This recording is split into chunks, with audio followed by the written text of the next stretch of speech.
le corps réagit vraiment beaucoup au changement.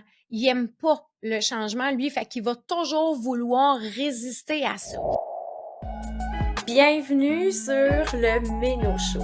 Ce podcast est destiné aux femmes en préménopause, des femmes engagées dans leur bien-être, surtout pour celles qui ont envie de traverser cette phase sans perdre le contrôle sur leur corps, sur leur alimentation et sur leur vie. Ici, on va parler de conscience, d'inconscient, de bien-être, d'entraînement, d'alimentation, d'hormones, de tout pour vous, mesdames. Bienvenue sur le show. Bonjour, bienvenue sur le Méno Show pour un nouvel épisode. Aujourd'hui, je vous parle de la motivation, puis je vais vous donner aussi quelques trucs pour changer des habitudes et maintenir des nouvelles habitudes. À ce moment-ci de l'année, bon, c'est sûr que tout dépendant à quel moment tu écoutes le podcast, mais au moment où j'enregistre, là, on est à la mi-mars même. On commence plutôt mars. Ouh! Janvier, gang! On est là, janvier! On est autour du 20 janvier et c'est possible que tu sentes déjà la motivation descendre. Donc, tout dépendant à quel moment tu vas écouter le podcast, mais je pense que de comprendre ce qui se cache en arrière de la motivation ou comment la maintenir élevée en tout temps, je pense que ce podcast-là reste un podcast clé à écouter et à entendre parce que la motivation, c'est comme si on est toujours un peu à la recherche de ça. On fait des choix, on redescend, on les maintient pas. Et ben c'est sûr que, tu sais, janvier, il y a vraiment une énergie nouvelle, un recommencement, on a envie de commencer des nouvelles choses. Fait que parfois, la motivation est vraiment très au top, mais cette motivation-là, des fois, elle descend. Et là, si, mettons, tu l'écoutes vraiment dans le temps, ça se peut que ça commence déjà à descendre à la fin janvier. Fait que je t'explique un peu qu'est-ce qui se passe à l'intérieur de toi. Sache que à l'intérieur de toi, il y a une énergie qui est générée 80%. Il y a même des scientifiques, des recherchistes et tout ça qui commencent à mettre ce chiffre-là un peu plus élevé. J'ai lu du 95%. Donc, en tout cas, on se maintient entre du 80 et du 90% qui est qui est inconscient. Donc, c'est ça qui fait que ça te ramène dans tes vieux patterns et tout ça. Fait que quand on commence quelque chose, ça veut dire que tu commences avec un 10 à 20% de motivation et tout le reste, ben c'est vraiment comme tes anciens patterns, tes anciennes façons de fonctionner, tes croyances, tes pensées qui vont faire que tu vas refaire constamment les mêmes choix et les mêmes décisions. Donc, le corps réagit vraiment beaucoup au changement. Il aime pas le changement, lui, fait qu'il va toujours vouloir résister à ça. L'important, c'est que quand on sait, on est capable de faire des choses qui sont différentes. Donc là, tu sais que ton corps réagit au changement. Tu sais qu'il ne veut pas le changement, donc c'est à toi de lui montrer le chemin. Quand on a des enfants, parfois, tu sais, c'est comme, ben, ils veulent pas aller sur le pot, puis ils veulent pas, si on les laisse faire, ben, tu sais, c'est juste qu'à un moment donné, ben, ils apprendront pas. Fait que là, à un moment donné, on fait, ben, là, on va venir sur le pot à, tu sais, ces moments-là bien précis, on est en train de faire un enseignement. Donc, c'est un peu la même chose qu'on doit faire avec notre corps. Donc, je sais que tu résistes au changement, je sais que ça, c'est quelque chose que tu n'as pas envie, mais c'est là que moi, j'ai envie de t'emmener. Parce que ça va être bon pour nous. Donc, tu dois être plus fort que ta partie inconsciente pour vraiment venir montrer de c'est ça que je choisis moi. C'est ça que j'ai envie de créer et de générer maintenant. Donc, c'est là qu'on va aller ensemble. Donc, on se donne la main puis on y va. Alors, mais il faut être conscient de cette partie-là, sinon tu vas glisser facilement. Fait que si tu sais pas à un certain moment que ton corps est en réaction au changement, ben tu vas reglisser exactement. Je me rappelle, à un moment donné, j'avais une cliente que je suivais pour ses changements d'habitude alimentaire et tout ça, puis elle m'écrit puis elle me dit là Claudine, j'ai une énorme résistance. J'ai laissé mon chum, mais là, on dirait que je regrette, il n'y a rien qui marche, tout ça. Fait que là, je lui ai dit, ça fait combien de temps? Donc, ça faisait exactement à peu près 2 semaines et demie, 3 semaines. Fait que là, j'ai dit, ben c'est juste ton corps qui est en résistance au changement. Fait que là, il fait comme, ah, qu'est-ce que j'ai fait? Il tombe en hésitation. Il vient te faire douter. Pourquoi? C'est pas parce qu'il veut que tu reglisses dans tes anciennes affaires, il veut que tu te solidifies. Alors, si tu passes pas cette étape-là, tu retournes à la case départ. Tu retournes à la case départ et tu vas toujours retourner à la case départ. Je vous l'ai souvent expliqué, si tu me suis depuis longtemps, tu m'as entendu souvent raconter cette aventure-là, ben, cette comparaison-là. C'est que, c'est que j'ai été longtemps éducatrice en garderie et les enfants, quand on les incorpore, c'est le seul mot que j'ai, mais c'est l'intégration. Dieu merci. L'intégration à la garderie, souvent les parents pensent que la réaction va être dans les premiers jours de la garderie, mais souvent l'enfant réagit pas. Et là, la réaction, elle vient comme 2 semaines, 3 semaines après. Avec là, on fait comme oh, ça allait si bien, mais qu'est-ce qui s'est passé? Le corps est juste en train de résister. Alors même le petit corps d'enfant, là, il est en train de résister au changement, puis il se dit comme hey, qu'est-ce qui se passe? Est-ce que ça va être toujours ça ma réalité maintenant? Alors, qu'est-ce qu'on fait en tant que parent, en tant qu'éducatrice? On vient rassurer l'enfant. Hein, on leur dit, maman va revenir ce soir, tu vas voir, on va passer des belles journées, on va s'amuser. Maman fait la même chose, papa fait la même chose. On vient rassurer l'enfant, c'est sûr que je vais revenir te chercher après la collation. Donc, on donne des points de repère et on vient rassurer le corps de l'enfant. Si on fait avec l'enfant la même chose qu'on fait avec notre corps quand on fait des changements d'habitude, c'est que là, on ramène le corps à la maison. C'est comme, ah, t'aimes pas le changement, hein? Bien, viens, on va retourner dans nos vieilles habitudes. Ah, t'aimes pas ça le changement, hein? Ben, viens, on va retourner à la maison. Jusqu'à temps qu'on se dise comme, OK, ben là, il faudrait bien que je reprenne des bonnes habitudes. Donc, tu remets ton corps constamment dans le même pattern. Fait que ça, c'est vraiment important que tu gardes en tête. Mon corps résiste au changement. La seule chose que tu as à faire, c'est de le rassurer. Je le sais, mon corps, tu résistes. Et tu vas voir hein, que quand tu comprends ça, puis quand tu rassures, ça dure presque pas. Tout de suite, il va y avoir un chiffre. Mais quand qu'est-ce qui se passe? Puis qu'est-ce que j'ai? Puis là, tu offres une résistance. C'est là où ça dure comme plus longtemps. C'est comme, ah, j'ai perdu ma motivation et tout ça, mais tu ne perdras pas ta motivation si tu comprends que ton corps, il est juste en train de réagir. Puis là, tu lui dis, OK, parfait, tu réagis, mais c'est vraiment là qu'on va maintenant. Alors ça, c'est important de comprendre ceci. Au niveau de la motivation, c'est que la motivation, en fait, c'est étroitement lié avec l'amour que tu te portes. Même chose pour ton alimentation. Alors, on s'alimente au même degré que l'amour qu'on se porte. Alors, quand on a une grande dévalorisation, qu'on pense qu'on ne mérite pas et tout ça, on va s'alimenter en fonction de ça. Et on va aussi avoir la motivation en fonction de ça.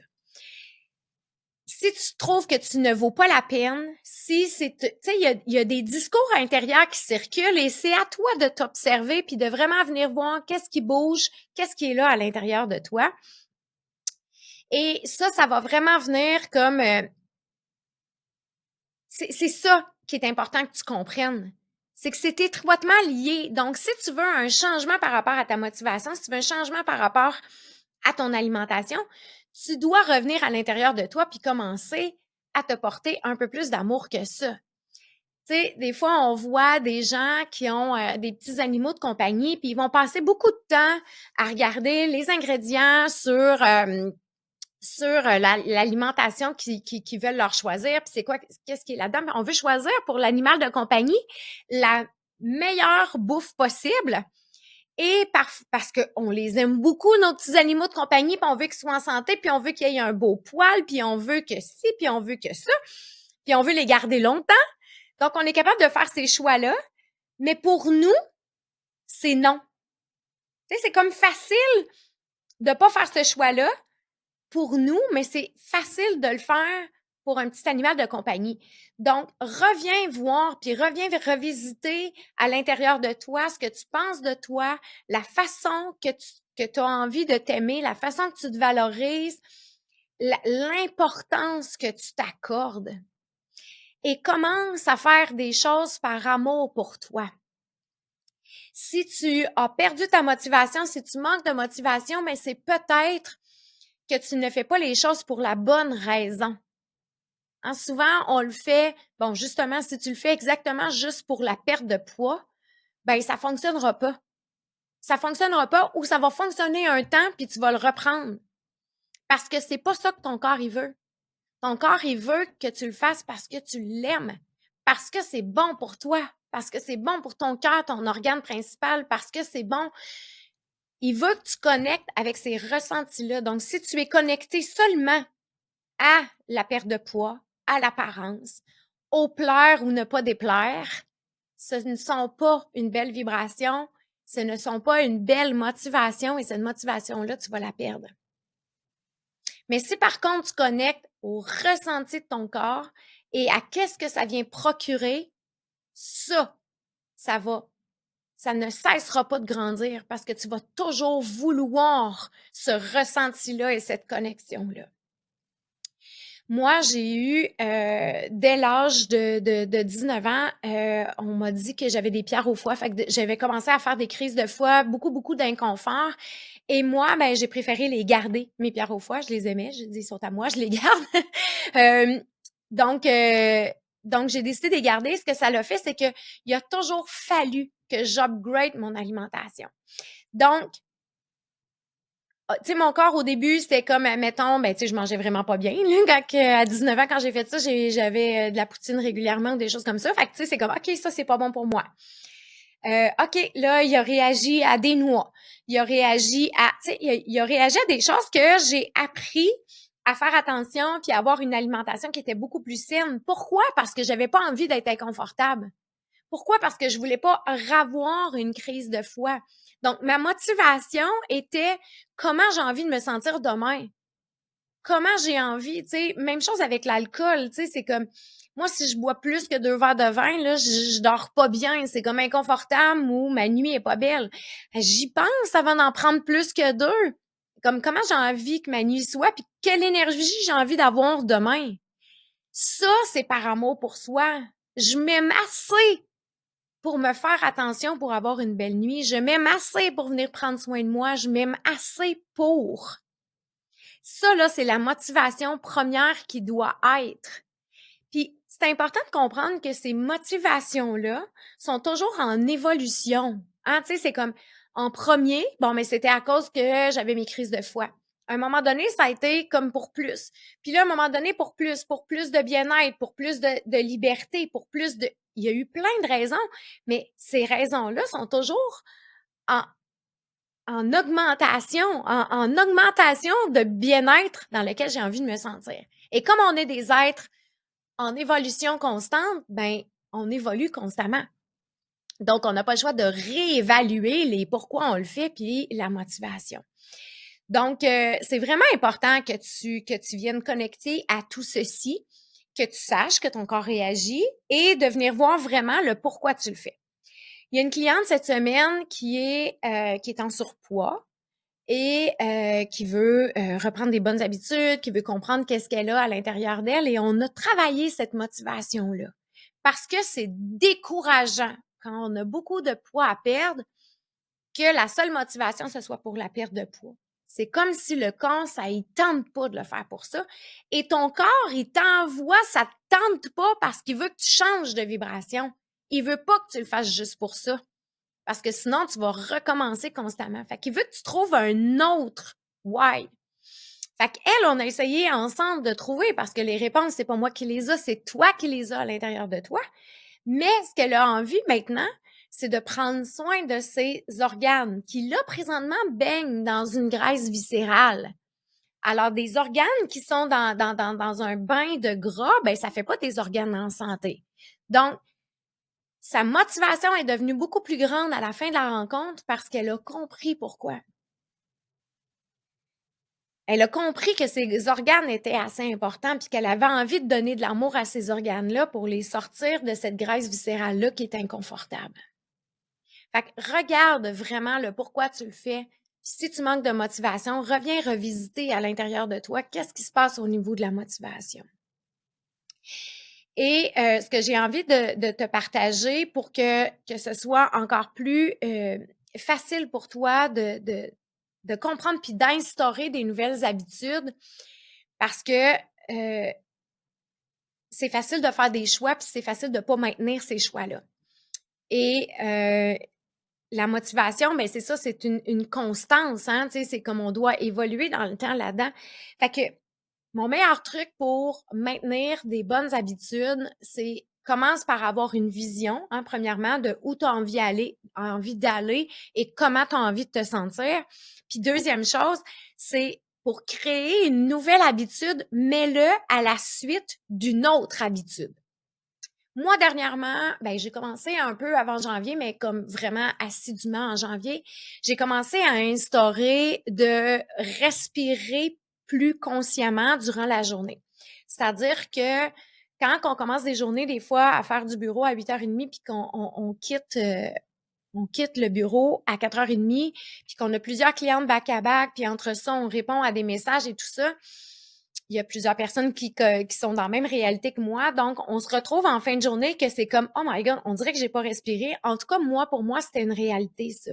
Je me disais, ben voyons, qu'est-ce qui se passe? Tu sais, on dirait qu'en fin de journée, tu sais, j'étais vraiment essoufflée. Et donc, j'ai réalisé, comment je l'ai réalisé, c'est quand j'ai commencé à respirer. À plusieurs moments dans ma journée, j'ai fait comme, oh mon Dieu, OK, je ne respire pas assez. Tu sais, c'est comme, je suis toujours en mode essoufflé. Donc, j'ai commencé à mettre ma montre. Aux 30 minutes, je devais m'arrêter, respirer, 5 respirations et mettre mes racines dans le sol. Ce que j'ai réalisé après une semaine, c'est que ça, c'était trop. C'était trop parce que là, bon, j'étais en cliente, ma montre sonnait et tout ça. Fait que ce que j'ai fait, pour instaurer une habitude que c'est certain que je vais maintenir dans le temps, faut être réaliste aussi avec notre réalité. Donc, ce que j'ai fait, c'est que c'est chaque fois que je vais à la toilette maintenant, j'apporte plus mon cellulaire parce qu'avant, c'est ce que je faisais. Je répondais à des messages en allant aux toilettes. Maintenant, je mets mes racines dans le sol et pendant que je suis aux toilettes, je fais mes 5 respirations. Alors, je me retrouve en fin de journée où j'ai resté beaucoup plus connectée à moi, à mes ressentis, à comment je me sens et j'ai respiré plusieurs fois dans la journée. Donc, c'est important de toujours être en évolution puis de toujours s'observer. Donc, tu vois, il y a un choix que j'avais fait puis c'était comme vraiment beaucoup trop, tu sais, à toutes les demi-heures. Mais là, tu sais, je bois vraiment beaucoup d'eau, donc je vais vraiment à la salle de bain quand même très souvent. Fait que je respire quand même souvent, même si c'est pas aux demi-heures. Fait que j'ai réajusté un peu mon objectif en ne perdant pas de vue mon objectif. Tu comprends? J'ai réajusté la façon de le faire, la façon de l'atteindre. Et là, quand cette habitude-là devient facile, là, on peut intégrer une nouvelle habitude. Donc, ce que j'ai fait, en soirée, j'ai intégré des étirements. Un 10-12 minutes d'étirement où là aussi, je respire encore plus. Donc, je trouve que je me couche et mon sommeil est beaucoup plus récupérateur. Je me sens plus détendue. Bon, je m'entraîne vraiment beaucoup, donc d'étirer, c'était vraiment une bonne idée, rendu à mon âge aussi. Mais alors ça, c'est juste comme une comparaison ou des idées que je peux vous donner pour vraiment intégrer une nouvelle habitude. Si tu dois boire plus d'eau, ben toi, ça peut être, ben chaque fois que je vais à la salle de bain, il y a un verre d'eau et je me prends un grand verre d'eau. Fait que c'est de vraiment venir voir puis d'instaurer une habitude suite à une autre habitude. Donc, si tu veux commencer à t'entraîner, ben ça peut être comme, OK, tout de suite après le souper, immédiatement, j'y vais. Moi, c'est tout de suite le matin. Moi, c'est déjà fait. Je suis revenue, j'ai exploré d'autres moments de la journée. Je suis revenue à ce moment-là parce que c'est vraiment mon moment préféré. Et moi, je trouve que ça me ground vraiment dans ma journée. Je mets puissance fois 1000 en ayant bougé mon corps et tout ça. Donc, moi, c'est ce qui me convient. Donc, ça veut dire que je me lève, je prépare mes choses, je prends mon petit power drink, puis je m'entraîne. Mais c'est tout de suite après une habitude, c'est tout de suite après le lever. Fait que fixe dans ta journée et dis, OK, tout de suite après ce moment-là, c'est ce que je fais. tout de suite avec cette habitude-là, c'est ce que je fais. Fait que ça va t'aider vraiment à instaurer une très belle habitude dans ta vie et que ce soit fixe. Puis prends le temps de regarder, hein, si tu es allé comme trop fort, comme moi avec ma montre qui sonnait aux heures. Hey, je vous dirais même que j'ai commencé au début à sonner aux demi-heures. Par exemple, dans ce moment-là, je vivais quand même quelque chose de gros, donc ça a été important que je respire aux demi-heures à ce moment-là pour vraiment me grounder, me solidifier. Mais j'ai quand même vu que c'était comme un peu trop. Après ça, je suis venue aux heures et après ça, je suis venue avec la salle de bain. Fait que c'est vraiment important que tu viennes instaurer ces nouvelles habitudes-là. Une autre chose importante, c'est que ferme la porte aux distractions. Si tu choisis de instaurer des nouvelles habitudes, les distractions, c'est une voie de l'ego. C'est l'ego qui veut pas que tu réussisses. C'est l'ego qui veut pas le changement. Fait que lui, là, il va utiliser toutes les distractions possibles et imaginables pour ne pas que tu changes. La distraction la plus phénoménale qui existe maintenant, c'est notre téléphone. Ça, c'est une distraction très importante qui fait que, ben, souvent, on s'est mis à procrastiner puis on a sauté la bonne habitude qu'on voulait intégrer. Donc, faire attention, il y a une grande problématique avec les cellulaires maintenant, puis je sais que vous le savez, mais utilise pas ça pour te distraire puis te déconnecter de ta vision puis de où tu as envie d'aller avec ton corps, avec ton esprit, avec tout ce qui est à l'intérieur de toi. Tu comprends? Tu sais, fait que viens vraiment connecter avec où tu as envie d'aller et observe-toi aussi. Hein, tu sais, ça va être facile d'observer, de faire comme ah, OK, cette distraction-là, je l'utilise vraiment beaucoup. OK, celle-là, je l'utilise vraiment beaucoup. Et c'est en t'observant que tu vas être capable de tasser des choses et de faire des réels changements. Et tu sais, tout ce que je veux, moi, c'est que tu avances, tu avances, tu avances. Après, tu réévalues, tu sais, c'est comme, OK, là, je suis rendue ici, tu sais, maintenant, je peux instaurer une nouvelle habitude parce que si on en commence trop en même temps, ça peut être trop. Tu vois, mes respirations, c'était trop, tu sais. Fait que, tu sais, ça, je l'ai réalisé par moi-même. Pourquoi? Parce que je m'observe. C'est comme, OK, à un moment donné, là, c'est. Fait que, observe-toi dans ton évolution, observe-toi dans tes choix, observe-toi dans comme, où est-ce que tu es rendu. Commence par une habitude puis commence par une autre habitude. Quand celle-là, elle devient facile, tu en rajoutes une autre. Puis quand ça devient facile, tu en rajoutes une autre. Et c'est là où tu vas arriver dans un espèce de bien-être, puis tu vas tellement connecter à ce bien-être-là,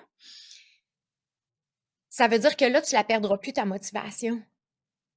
En fait, tu l'as jamais perdue, elle est toujours à l'intérieur de toi, mais c'est juste que, tu sais, elle n'était pas connectée puissamment. Fait que quand tu vas arriver à trouver ça, tu sais, moi, j'ai plus jamais voulu reconnecter à l'inconfort qu'est-ce que ça pouvait me créer de manger ce qui était pas ce qui était pas bon pour moi, tu sais. Dans le sens que, tu sais, j'allais faire une crise de foi ou tout ça. Fait que ça a été facile de faire ce choix-là, tu comprends? Fait que la motivation est là tout le temps parce que, puis à un moment donné, ben, mon corps, il m'a juste montré, c'est comment, voilà l'étape suivante, tu sais. Parce que là, tu vois, ceci non plus, on n'aime pas ça. Puis, tu sais, moi, j'ai juste suivi tout ça. Alors, c'est sûr que c'est facile quand on a une problématique comme ça qui est réelle dans le corps, mais j'ai envie de te dire en même temps, ben, attends pas d'avoir une réelle problématique non plus. Combien de gens attendent la fatalité justement pour faire des réels changements, puis qui attendent comme la maladie, des gros maux, des gros malaises. C'est comme ton corps est important et ton corps, c'est ton livreur de messages. Fait que la motivation, tu l'as pas perdue. Tu savais juste pas ce qui se passait à l'intérieur de toi. Fait que, tu sais, j'espère que ce podcast-là vient vraiment mettre en lumière certaines choses au niveau de la motivation et aussi comment créer des nouvelles habitudes. Et oublie pas que la motivation, c'est étroitement lié avec l'amour que tu te portes. Alors, si tu pouvais t'aimer tellement fort aujourd'hui, mais par amour pour toi, de commencer à faire des choix qui sont tellement bons puis tellement doux pour ton corps, c'est ce que je te souhaite. Parce que On est tous des êtres d'amour. On mérite tout cet amour-là, mais cet amour-là, elle peut pas juste venir de l'extérieur. Toi, tu dois savoir et tu dois comprendre que tu mérites cet amour-là. Et à partir de ce moment-là, quand tu le sais puis tu le comprends à l'intérieur de toi, tu vas voir à quel point il y a des choses merveilleuses et fabuleuses qui vont changer autour de toi. L'univers aime te voir choisir. Il attend ton go, il attend ton message, il attend ta vibration. Donc, vibre plus haut puis vibre par amour pour toi. Alors, encore une fois, j'espère que cet épisode-là t'a plu. J'espère que tu as envie de partager aussi parce que c'est intéressant. Tu sais, il y a peut-être des gens autour de toi qui ont un manque de motivation, qui ont de la misère à créer des nouvelles habitudes et tout ça. Donc, partage. Je parle beaucoup à la femme en préménopause, mais ce podcast, il peut parler à vraiment, vraiment beaucoup de gens. Donc, hésite pas, partage-le, fais-le écouter à une amie aussi ou à une cousine ou à quelqu'un autour de toi.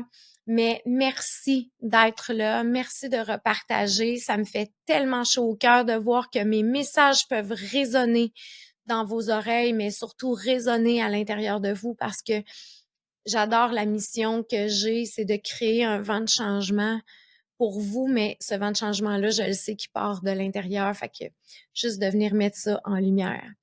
Fait que merci pour vos beaux partages, merci pour vos écoutes, puis plein d'amour à vous. On se revoit très bientôt pour un nouvel épisode.